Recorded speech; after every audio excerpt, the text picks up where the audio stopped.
How's it going, everybody? It's your boy, the Gravity Gun here. Now, this is oh my god, this video has been just an absolute fucking pain to record. Not because of the person that we're talking about, although that is a small part of it. It's mainly because every single time I've tried to record this, something has usually went wrong. Either A, the commentary wasn't as good as I wanted it to be, or B, I completely forgot to save my own audio. Now, of course, depending on whether or not Riot was actually recording during our, collaborated response to the video that we're about to be taking a look at, you guys may or may not actually see, that one, because that was actually a pretty funny experience. However, since I forgot to save my own audio for that recording, I'm going to have to do this one solo, so you're going to get my own personal response to this, and depending on whether or not Riot actually recorded and saved our shared response to this particular video by Synthetic Man of all people, you guys will be able to see that. So without further ado, let us sit back, relax, grab some popcorn, and let's just take a look at Synthetic Man's fucking reaction to the Xbox showcase, because my god, is it absolutely fucking horrible. Also, yes, I'm aware I'm like a month late to even talking about this video, but do you think I really care? No. Well, gaming is officially dead. I don't think I need to title any more videos. Gaming is dying. We have finally reached the final stage of life of the gaming industry. I guarantee you he's probably going to be saying the exact same thing whenever the next game showcase happens, because that's what all these idiots do. They always say, oh my god, gaming is dying. 1 year later, oh my god, gaming is dying. They're like a fucking end times prophet, and much like an end times prophet, their accuracy is always 0%. I can't believe how horrible this year's E3 was. And yes, I know it's not technically E3, but we got a bunch of presentations from all the major publishers except Nintendo, so it might as well be E3, right? Honestly, that was just beyond horrible. It felt like a colossal waste of time, right? Just like E3 2021. Despite the PlayStation Showcase not being good by any metric, I think almost all of the shows we saw here were actually significantly worse. I still can't get over this one particular section. I know that there's a lot worse that he says, and trust me, those baffle me even more, but like this particularly is just a special level of stupid. He's unironically trying to claim here that somehow the PlayStation Showcase this year, the showcase in which Sony had so little to show that they decided to throw up a fucking movie trailer within a games showcase, mind you, was significantly better than the other showcases. At least there was 3 games that looked fairly interesting at the PlayStation Showcase. I don't think a single other show had that many. So if you watch the PlayStation Showcase video, you know how the rules work here. We're going to bring back the woke counter again. I'm sorry, do you want to run that shit by me again? The woke counter again. The woke counter. Well, I mean, it's going to be the exact same thing that's potentially going to be in Riot's video. Again, that's assuming Riot actually recorded our shared reaction. I can't remember for the life of me, but whatever. You get the point. We're going to throw up the idiocy counter, and we're already throwing up an immediate, 3 points here.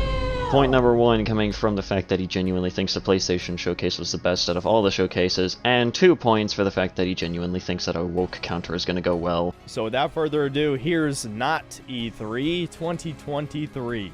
So let's start off with the Xbox Showcase. Even though it wasn't the first, it was clearly the one that the most people were excited to see, given that Microsoft hasn't released any good exclusive games. Oh my fucking god. Does this man genuinely have fucking dementia? Because, how do you even forget about the fact that Hi-Fi Rush fucking existed and basically carried Xbox throughout, the first 3 or 4 months of this goddamn year, after it was released? It was released the day that it was fucking announced, and pretty much it was the big game during the beginning of this fucking year. And I'm not even getting into the pretty decent remakes that were also released for Xbox shortly afterwards. Xbox has been releasing some shit. This man is just fucking stupid. In years at this point, and bought up so many studios, they would have to have something to show by now. And of course, we already knew there would be a Starfield-specific showcase, so the normie Zoomer Bethesda fans I'm sure got super excited over that Starfield footage. My brother in Christ, you're pretty much with the same age as me, yet somehow you managed to look significantly older than 20. So, by definition, you are in fact a fucking zoomer, so I don't even know why you're trying to use this as an insult. But we'll cover that last, as it was at the end of the show.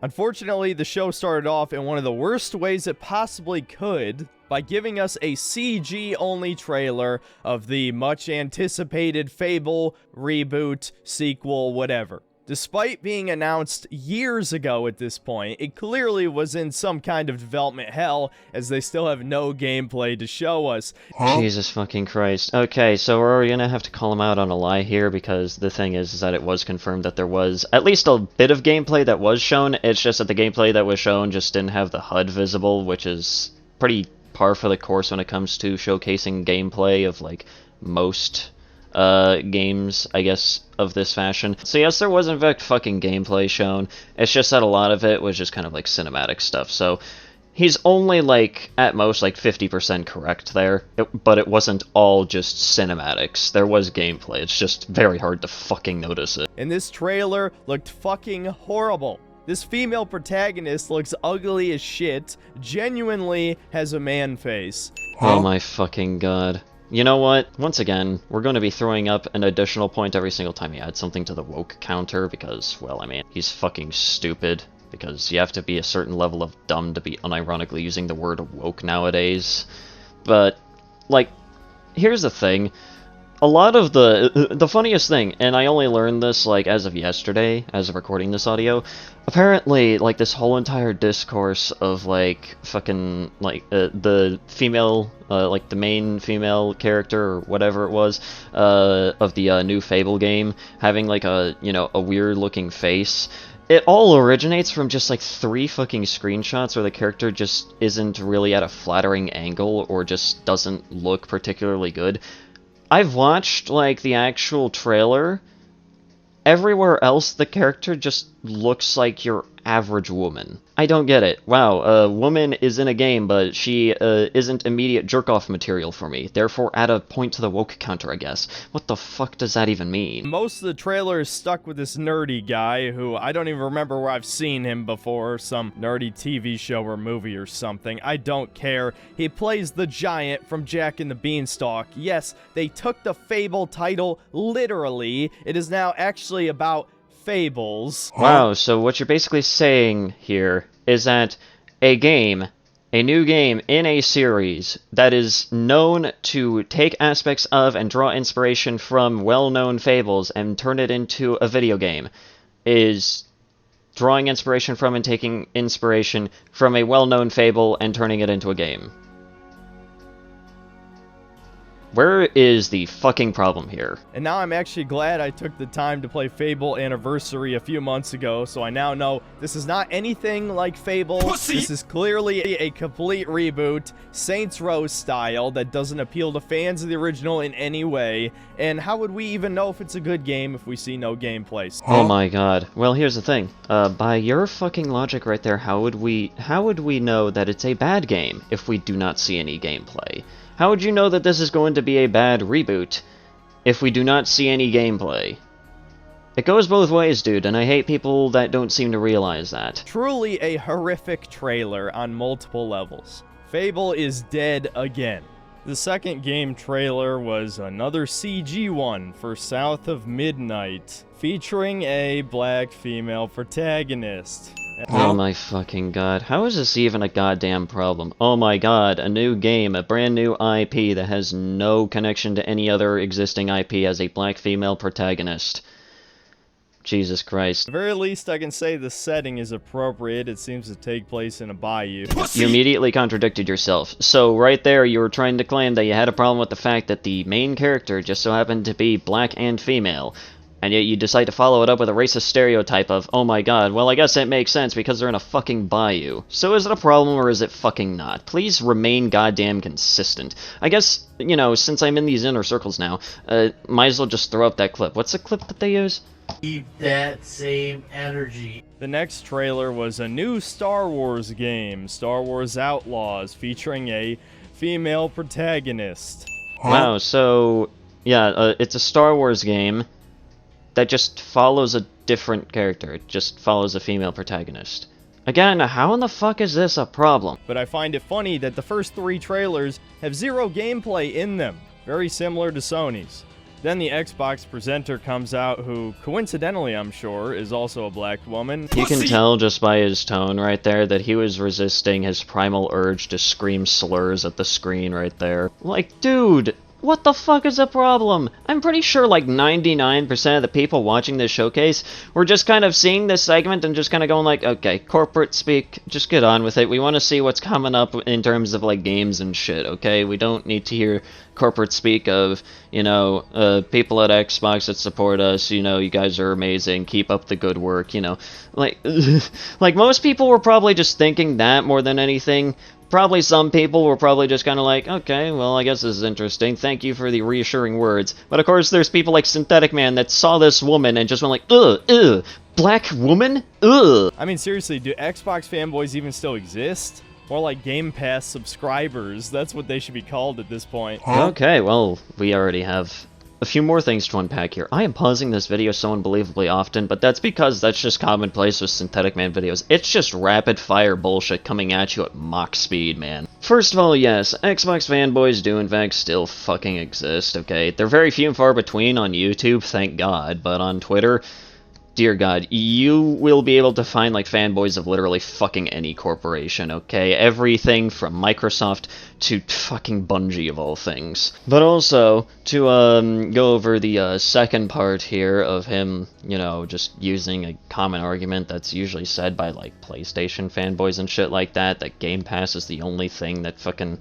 Xbox is going for it.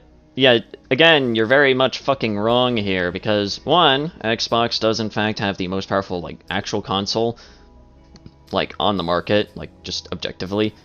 And they also have pretty much one of the largest libraries of games that's literally only dwarfed by PC, okay? Like, that is just no fucking contest right there. And they don't need to use exclusives in order to pretty much remain pretty commonplace at this point. Okay, Game Pass is just the extra cherry on top, okay? Like, we get it. Microsoft is kind of shit, just like, again, with a lot of the other companies. But I mean, like, there's one thing, there's a lot of things that you can say about fucking Microcock, but here's the thing that you can't say, and that is the fact that they don't know what they're doing, okay? They know what they're doing, and they do it pretty effectively, at least when it comes to Xbox, alright? Next up is the Persona 3 remake, and all I'm gonna say is, Persona 3 didn't need a remake. Okay, well, all we need to hear is literally just this one fucking sentence from, well, this part that he's just going to be just, like, bitching about like a goddamn man-child. That's literally his entire point with this section. Persona 3 didn't need a remake. Do you want to know something about remakes, okay? It doesn't matter how good or bad the remake is, because most of the time, if not every time, whenever a remake is created, there's still the option to play the original game. So if you feel like the remake doesn't hold up to the original, you can still fucking play the original on your computer. The point is, the game didn't need a fucking remake. Okay, moving on. The next game showed was Avowed, which is Obsidian's Skyrim clone. Now, if this was shown a decade ago, I might have actually been pretty excited for it, but Obsidian hasn't made a good game in probably close to 10 years. Outer Worlds was fucking horrible, some of the worst writing I've ever seen in an RPG, just blatant capitalism bad, and you gotta realize Obsidian doesn't have almost any of the people working for it that were there when New Vegas was being developed, okay? It happens to all these studios. They make some great games, and then years later, when all those people have retired or moved to another company or got promoted out of a real creative role... Well, once again, I'm gonna have to call this guy out on a lie here, because guess what? All of those writers that were around for New Vegas, they are still around at Obsidian to this fucking day. The next couple games weren't anything interesting, and then we get to the second Hellblade game again, and no, I'm not going to play it, and I'm not going to play the first either. I don't care how good the story is. It's obviously another cinematic movie game. I don't want to play any of these unless I absolutely have to. If you enjoy it, that's fine. I fucking hate movie games. You should know this by now. I like how he was bitching about, like, the existence of movie games and how much he doesn't like them, when he unironically, at the beginning of this video, stated that the fucking Sony showcase was the best out of all of the showcases. You know, the showcase that quite literally showed a goddamn movie trailer because they had so little to actually show in terms of content. I hate cinematic games, but I also love that one movie trailer within a games showcase. Then a bit later, we get yet another trailer for the new Cyberpunk 2077 expansion, and if you're one of the 5 people who are hoping I'm still gonna make that 3-hour-long Cyberpunk video, no, it wasn't that good. Trust me, you're not missing anything. It was just gonna be another, like, bloated video essay style video you've seen 100 times by now. Well, let's be fair here. A lot of what he just said right there could easily apply to pretty much all of his content on YouTube at this fucking point. Like, my major hope for the DLC is that it unlocks a real ending. An actually satisfying, well-developed one that feels earned, because in the base game, the Pan Am one is the only one that feels narratively satisfying. Like, V actually grows as a person, he finds a new family and lets go of the past, right? The other ones were kind of shitty, and yes, I realize Cyberpunk is supposed to have a bleak ending. Mike Pondsmith himself said that Cyberpunk is about saving yourself. so you're bitching about the fact that the game is supposed to have a bleak ending, but you realize that the game is supposed to have a bleak ending. You realize, you know that that is the fucking point.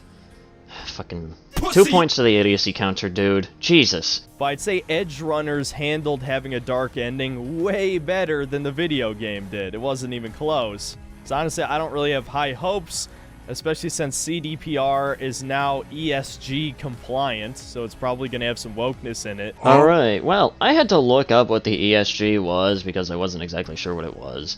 And from what I've read about it, it is quite literally just like a pro-diversity, like, thing. First of all, I don't even know how in the fuck, like, something being ESG compliant is apparently going to equate to immediate wokeness.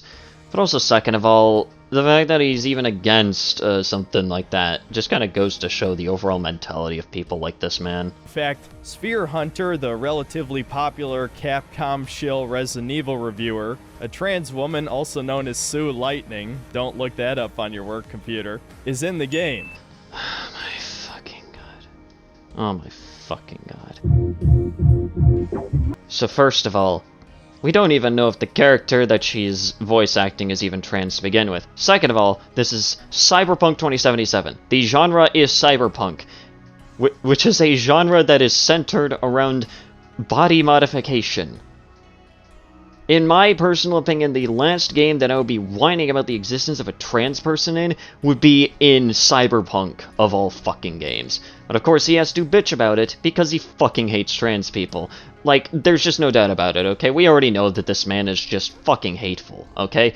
But here's the thing, he's adding a point to the woke counter because of the fact that the voice actress is trans. Not the character that she's voice acting. The voice actress herself existing and being trans and voice acting within this DLC is apparently equal to wokeness. He's not even bitching about a fucking character. He's bitching about an actual person. Fuck's sake.